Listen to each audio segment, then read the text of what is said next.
नमस्कार दोस्तों, राधे राधे। आज हम लोग सुनेंगे योगिनी एकादशी व्रत कथा।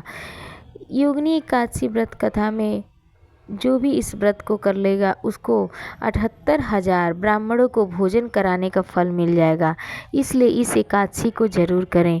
और किसी भी एकादशी को करने से हमारे सारे पाप नष्ट हो जाते हैं और जो भी हमने कोई गलत कार्य किया वो सब कुछ ख़त्म हो जाता है। इसलिए हमें एकादशी का व्रत ज़रूर करना चाहिए, लेकिन एकादशी का व्रत पूरी श्रद्धा और नियम के साथ करना चाहिए। आइए हम लोग आज की कथा सुनते हैं। कुबेर भगवान शिव के बहुत बड़े पुजारी थे।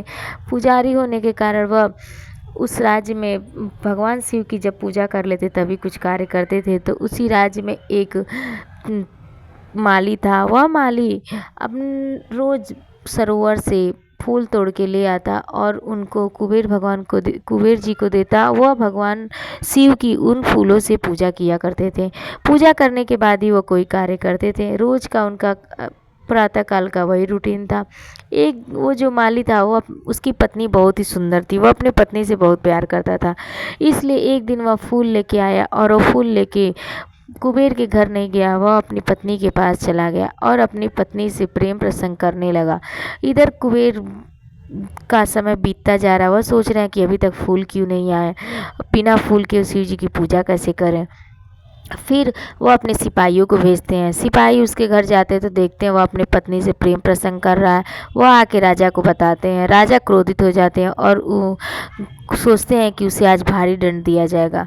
तब तक उसको अपने समय की याद आता है। वह जल्दी जल्दी फूल लेके आता है, कुबेर भगवान को देता है। कुबेर भगवान कहते हैं, तुमने मेरे आज भक्ति में बाधा डाला है, तुमने आज मुझे शिव की पूजा करने में देर करा दी।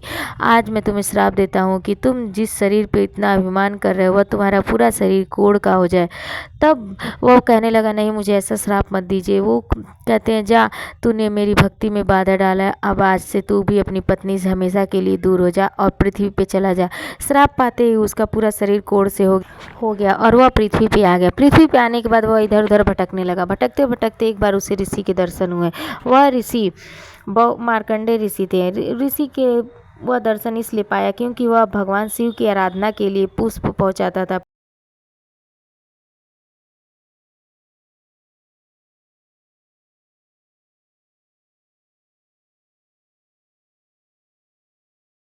श्रावण मास में एकादशी व्रत, योगिनी एकादशी व्रत आ रही है। अगर तुमने यह व्रत कर लिया तुम्हारा शरीर पहले जैसा हो जाएगा। तो उसने पूछा, इस व्रत के नियम क्या हैं? उन्होंने कहा कि तुम प्रातःकाल उठकर सबसे पहले स्वच्छ पानी से स्नान करके स्वच्छ वस्त्र धारण कर लेना। धारण करने के बाद भगवान विष्णु की आराधना करने के बाद तुम अगले दिन द्वादशी में ही पारण करना। उस जब ये तुम्हारा व्रत पूरा हो जाएगा तो तुम्हारा शरीर पहले जैसा हो जाएगा। वो मार्कंडेय जी के बताए अनुसार वही कार्य किया। उसका शरीर व्रत रखने के बाद उसका शरीर पहले जैसा हो गया। वह पहले जैसा होने के बाद वह फिर से कुबेर के पास चला गया। इसलिए हमें एकादशी का व्रत जरूर करना चाहिए। एकादशी व्रत हमारे सारे पापों का नाश करती है। प्रेम से बोलिए राधे राधे।